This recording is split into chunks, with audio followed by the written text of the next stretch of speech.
জাতীয় থেকে আন্তর্জাতিক, প্রান্তিক, জনপদ থেকে নগর, চারপাশে এই মুহূর্তে যা যা ঘটছে তার সবকিছু নিয়ে আমাদের নিয়মিত আয়োজন এখন চারদিক। আপনাদের সঙ্গে আছি আমি নোমান আব্দুল্লাহ। রাজধানীর লালবাগের পোস্তায় চলছে প্রথম দিনের চামড়া সংগ্রহ।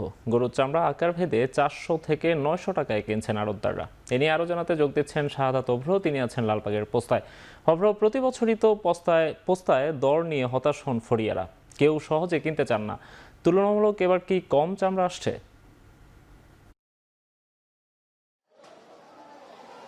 এবার কিন্তু নোমান চামড়ার দিক দিয়ে কম চামড়া আসছে এমনটা বলা যায় না। তবে যারা এখানে বিক্রি করতে এসেছেন বিভিন্ন এতিম মাদ্রাসা থেকে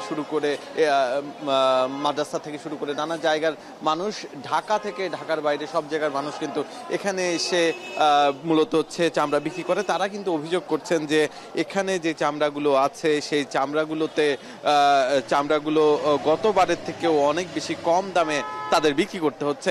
গতবারের একটি সংখ্যা আমাদেরকে বলেছে যে একজন বিক্রেতা, যিনি কিনা হচ্ছে গতবারকে নিয়ে এসেছিল চামড়া, তিনি বলছিলেন যে তার চামড়া, একই ধরনের চামড়া গতবার বিক্রি করেছিলেন 850 টাকা করে, আর এইবারে এসে সেই চামড়া তিনি বিক্রি করে গেছেন 550 টাকা করে। এই যে একটা দামের ফারাক, সেই সম্পর্কে কিন্তু তিনি অভিযোগ জানিয়েছেন। বলছেন যে গতবারে এর থেকে ভালো অবস্থা ছিল। এছাড়াও যদি আমরা বলতে চাই যে সরকারি হিসেব মতে লবণযুক্ত যে চামড়াটি সংরক্ষণের পরে যেটি কিনা ট্যানারি মালিকদের কাছে বিক্রি করা হয়, সেটির দাম কিন্তু 1300 টাকা করা হয়েছে। গতবারের থেকে 1350 টাকা করা হয়েছে। গতবার যেটি কিনা ছিল 1150 টাকা, 200 টাকা বাড়ানোর পরেও এখানে যারা হচ্ছে আড়তদার আছে, যারা কিনা হচ্ছে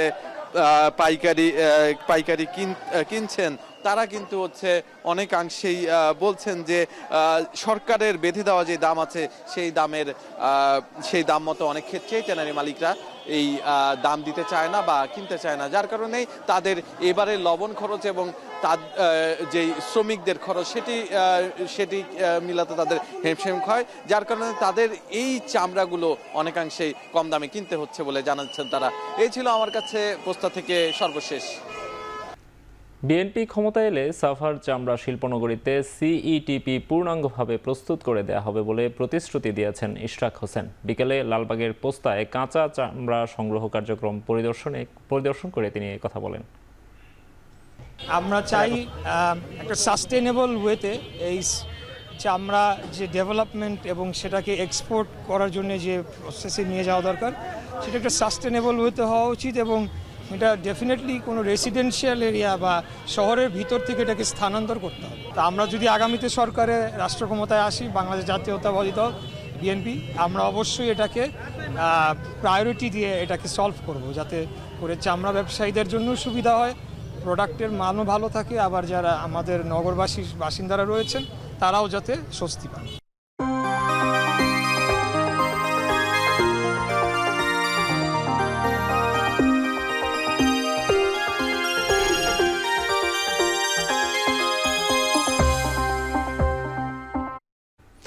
এবার জানাবো পরিচ্ছন্নতার খবর।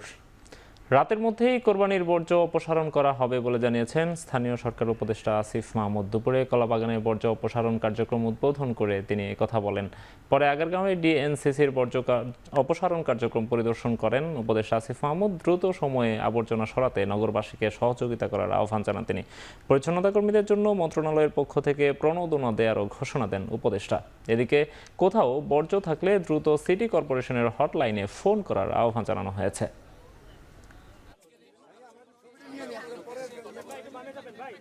হ্যালো ভাই, আপনি একটু বামে চাপেন ভাই। আজকের দিনটা বিশেষ।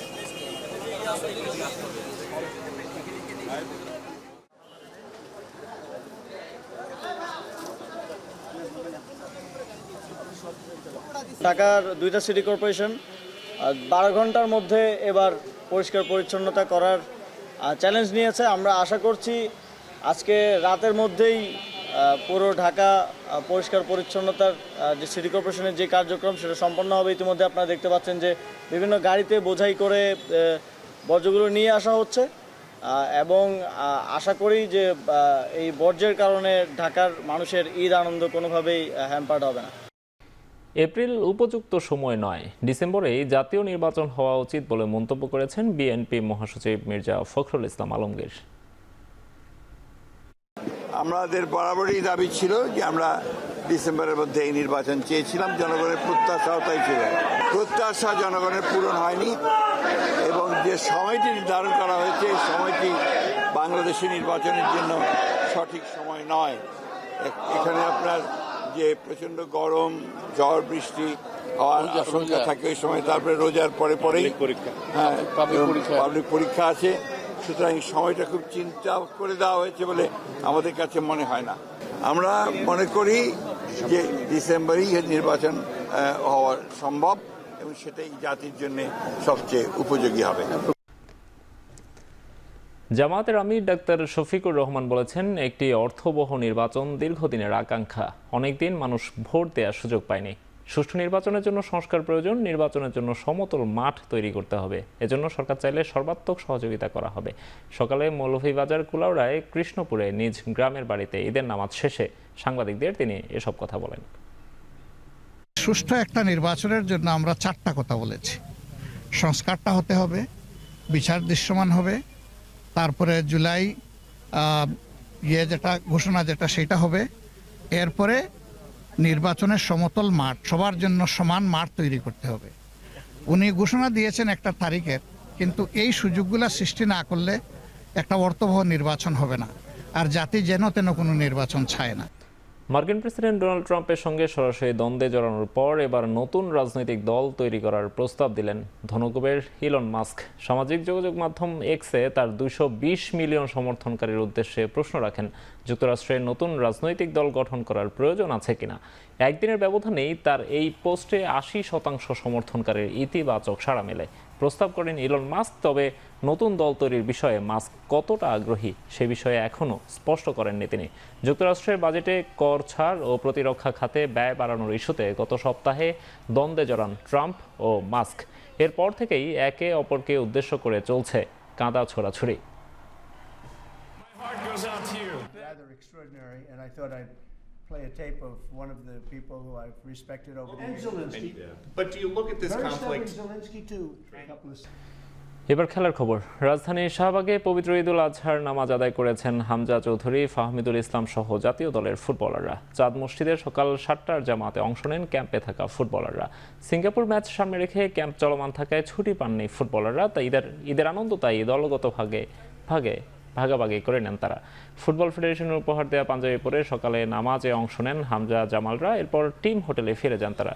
দুপুর 2টা পর্যন্ত পরিবারের সাথে সময় কাটানোর সুযোগ পান স্কোয়াডের সদস্যরা। তবে এদিনও অনুশীলন করেছেন ক্যাবরেরা দল। সামাজিক যোগাযোগ মাধ্যম ফেসবুকে ভক্ত সমর্থকদের ঈদের শুভেচ্ছা জানিয়েছেন মুশফিক, তাসকিন, মুস্তাফিজ সহ জাতীয় দলের ক্রিকেটাররা। ঈদ উল ফিতরে ক্রিকেট সূচির ব্যস্ততা থাকলেও ঈদুল আজহাতে পরিবারের সঙ্গে ঈদ পালন করতে জাতীয় দলের ক্রিকেটাররা যান। মুশফিকুর রহিম ঈদ মাঠে নামাজ আদায় করার ছবি পোস্ট করে ঈদের শুভেচ্ছা জানিয়েছেন। সস্ত্রীক ছবি পোস্ট করে ঈদের বার্তা দিয়েছেন কাটার মাস্টার খ্যাত মুস্তাফিজুর রহমান।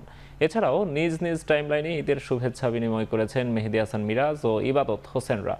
এদিকে বাংলাদেশ ক্রিকেট বোর্ড সোশ্যাল মিডিয়ায় ক্রিকেট ভক্ত সমর্থকদের উদ্দেশ্যে লিখেছে, সবার ঈদ আনন্দময় হোক।